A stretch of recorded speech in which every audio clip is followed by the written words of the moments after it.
छत्तीसगढ़ में पत्रकारों पर हमला, कबाड़ियों और पुलिस की मिलीभगत या प्रशासन की लापरवाही। रायपुर राज्य में हाल ही में घटित एक दर्दनाक और चौंकाने वाली घटना ने पत्रकारिता की स्वतंत्रता, कानून व्यवस्था और पुलिस प्रशासन पर गंभीर सवाल खड़े कर दिए हैं। आपको बता दें कि चोरी के लोहे की जांच करने पहुंचे पत्रकारों पर कबाड़ियों द्वारा किया गया हमला न केवल स्थानीय पुलिस की कार्यप्रणाली बल्कि पुलिस की निष्पक्षता पर भी प्रश्न खड़ा करता है। टाटीबंध बिलासपुर बाईपास रोड पर एक कबाड़ के यार्ड में बड़े पैमाने पर चोरी के लोहे की खरीद फरोख्त की सूचना मिलने पर पत्रकारों का एक दल वहां पहुंचा। उन्होंने देखा कि एक ट्रेलर से लोहा उतारा जा रहा था और एक व्यक्ति गैस कटर से सरियों को काट रहा था।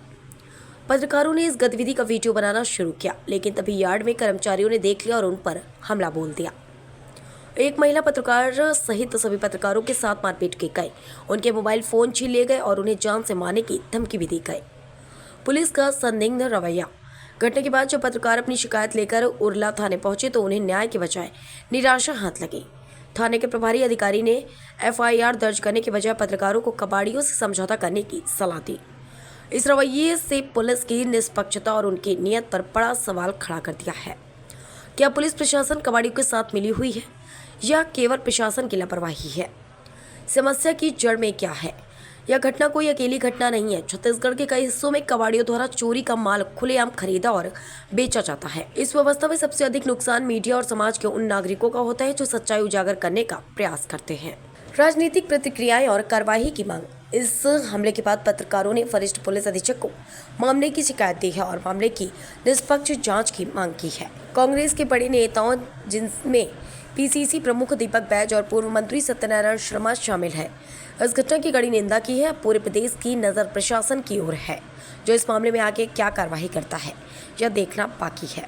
सुरक्षा का सवाल और न्याय की मांग। इस घटना के पत्रकारों की सुरक्षा को लेकर एक गंभीर सवाल खड़ा किया है। समाज के हर वर्ग से दोषियों के खिलाफ कड़ी कार्रवाई और पत्रकारों की सुरक्षा सुनिश्चित करने की मांग उठ रही है। यह घटना छत्तीसगढ़ में प्रशासनिक तंत्र की कमजोरियों और पुलिस की लापरवाही को उजागर करती है। अगर जल्द ही सख्त कदम नहीं उठाए गए तो यह स्थिति और खराब हो सकती है। पत्रकारिता का मूल उद्देश्य सच्चाई को सामने लाना है और उसे दबाने की कोई भी प्रयास लोकतंत्र की नींव को कमजोर करता है। समाज को यह समझना होगा कि पत्रकारों की सुरक्षा हमारी अपनी सुरक्षा है। अंकल, एक मामला आया है उरला थाने में, पत्रकारों के साथ मारपीट हुई, लेकिन थाना प्रभारी जो है वो पत्रकारों का न तो आवेदन लिए न एफआईआर करने को तैयार है, जिसके लिए पत्रकार दर बदर भटक रहे हैं एफआईआर करवाने। नहीं, मेरे पास भी जानकारी आई थी कि इस तरह एक महिला पत्रकार के साथ अभद्रता की गई है। और देखिए, सूचना एकत्रित करना, जानकारी एकत्रित करना, प्रमाण तैयार करना, प्रमाण उपलब्ध कराना, ये तो जर्नलिस्ट का काम है, खोजी पत्रकार का।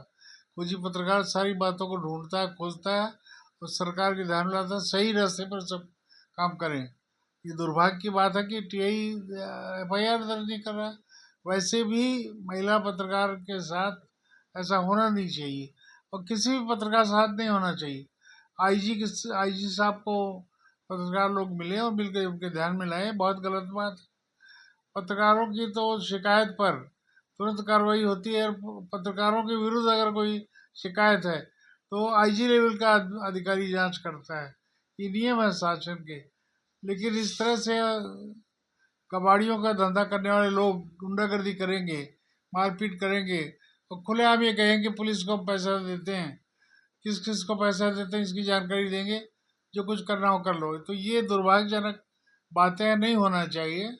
मैं समझता हूँ कि शासन इस पर ध्यान देगा और पत्रकार जो महिला पत्रकार उसके शिकायत पर एफआईआर दर्ज करके अपराधियों के विरुद्ध कार्रवाई होगी, ऐसा मैं मानता हूँ। इस प्रदेश में इस अपराधियों पर नियंत्रण करने का काम बहुत ही निकृष्ट काम हो गया है।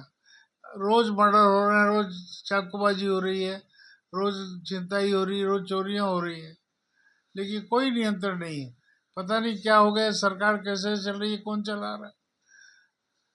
पुलिस महकमे में तो सबसे ज्यादा शिकायतें आ रही हैं, रोज मर्डर, रोज पता नहीं क्या है। कई घटनाएं हो गई, और उसके बाद भी कुछ ध्यान नहीं देना दुर्भाग्यजनक बात। अगर ये ऐसा ध्यान नहीं देंगे तो जन आंदोलन की परिस्थिति भी बन सकती है।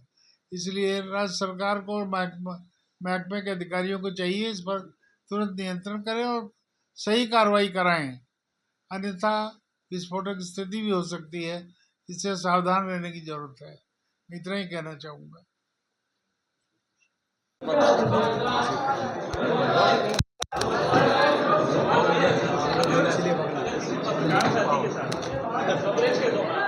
अगर मारपीट हुई तो वो पत्रकार इसकी कंप्लेंट कराने कहाँ जाए?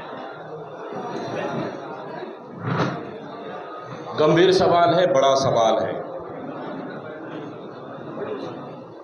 आम जनता पे अत्याचार होता है तो पुलिस कार्रवाई नहीं करती है, लेकिन बस्तर में एक पत्रकार स्टिंग ऑपरेशन करते हैं कि बस्तर का खनिज संपदा सरकार लूटकर उसको आंध्रा बेच रही है और करोड़ों रुपए कमा रही है, तो उसके एवज में उस पत्रकार को फर्जी गांजा केस में जेल जाना पड़ता है।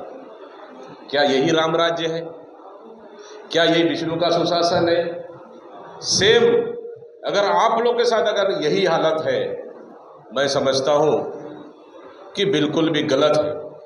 इसीलिए क्योंकि मैंने कानून व्यवस्था को बहुत करीब से देखा है। मैं तो 5 घंटे थाना में बैठकर मैंने देखा है करीब से। एक IPS, एक एडिशनल SP, एक CSP, एक लाइन बोलते हैं, एक सिर्फ जांच चल रही है। मैंने बहुत करीब से देखा है। उस दिन मुझे भरोसा उठ गया कि इस सरकार में कानून व्यवस्था नाम की चीज नहीं है।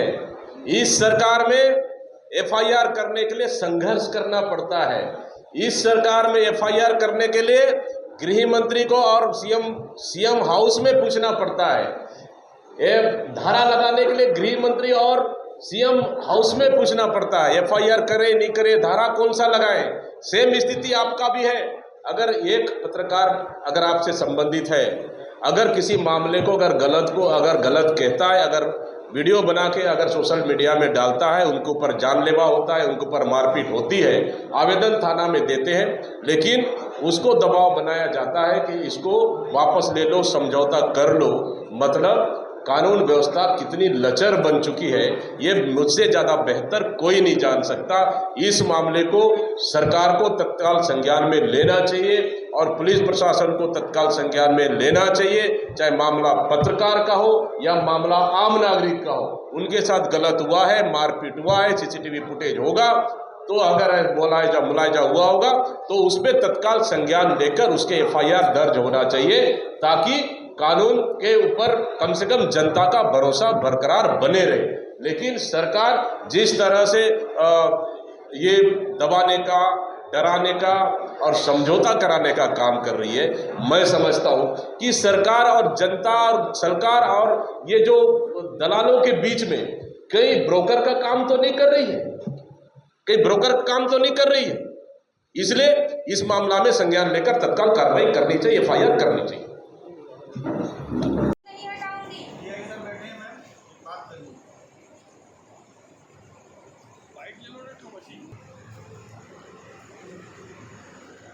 एक वाइट लो, क्या कुछ सवाल पूछो कुछ। मैडम, यहाँ आप किन समस्याओं को लेकर बैठी हुई हैं? मेरे और मेरे साथी पत्रकार के साथ में मारपीट की गई। यार्ड के मालिक ने, जो कि अवैध रूप से लोहा गाड़ी से उतारकर काट रहा था, उसका गुप्त तरीके से वीडियो हमने बनाया था, जिसके चलते उसने हमारे साथ मारपीट की। और उसकी कंप्लेन जब हम उरला थाने में देने के लिए आए तो TI महोदय ने पहले तो हमें 1.5 से 2 घंटे तक घुमाया। उसके बाद जब मैंने आवेदन रेडी किया तो उन्होंने मुझे प्रेशर डाला कि मैं अपने आवेदन से पत्रकार शब्द को हटा दूं, तब वो मेरा आवेदन लेंगे। जब मैंने ऐसा करने से मना किया तो उन्होंने मुझे अलग अलग प्रकार से समझाने की कोशिश की कि यदि मैं आवेदन दे के सामने वाले के खिलाफ FIR करती हूँ तो मेरे ऊपर में मुसीबतें आएंगी। उसके अलावा उन्होंने मुझे एक रास्ता और बताया कि मैं उस यार्ड के मालिक के साथ कॉम्प्रोमाइज़ कर लूँ और उसके खिलाफ FIR की ज़िद छोड़ दूँ, जिसे मैंने नकार दिया। बस उसी के चलते मेरा FIR यहाँ पर नहीं लिया जा रहा है। फिलहाल आप उरला थाने में हैं, आप पुलिस प्रशासन से क्या मांग रख रही हैं? मैं पुलिस प्रशासन से न्याय की मांग कर रही हूँ, क्योंकि मैं एक